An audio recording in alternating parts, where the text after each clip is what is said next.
Hey there everybody, welcome back to the Plain Trains and Comic Books channel. My name's Matt, and today we're going to review the Justice Society of America #1.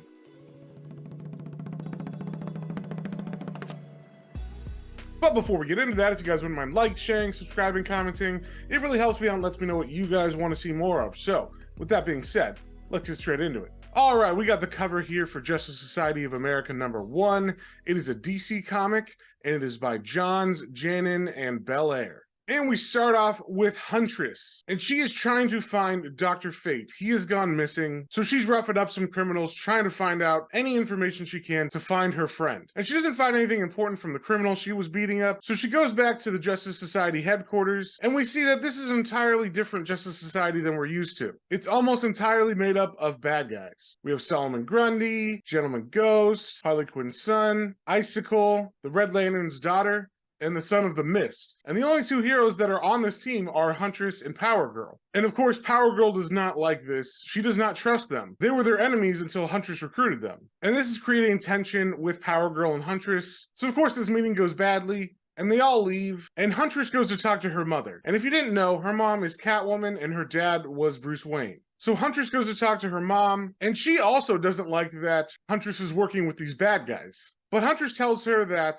even bad people need second chances, and she believes that they are reformed. But Catwoman does warn her that the reason her father died is because he was too trusting as well. And after they're finished talking, Huntress gets a call about possibly finding out who has captured Dr. Fate. So she leaves and she calls the team to meet her where she thinks she knows where he is. And when they get there, something happens. Power Girl, who was already mad about having to work with these criminals, thinks that Dr. Fate is dead and that these new teammates who were criminals had something to do with it. And it looks like she's about to charge at them, and she stops dead in her tracks because something is horribly wrong. And then we get a gunshot, and I'm going to stop right here because I don't want to spoil anything else. So this is the beginning of the new Geoff Johns JSA title. Now, if you went into this cold and weren't able to pick up the #1 issue of Golden Age, which was a one-shot that came out a couple weeks ago, that kind of is a big setup for this issue. But I'm not sure if that's a need to read before you read this, because all that sets up is that Huntress is the main character of this book. And she's not a character I'm really that familiar with, so I'm excited to see where this round goes and see if I can learn more about that character. I think the writing from Johns is pretty solid for this issue. It is definitely steeped in DC lore, so if you're not that familiar with Golden Age characters, you might be a little bit lost, but the mysteries John sets up in this are very intriguing. I definitely want to find out what's going on and what happened to the Justice Society of old,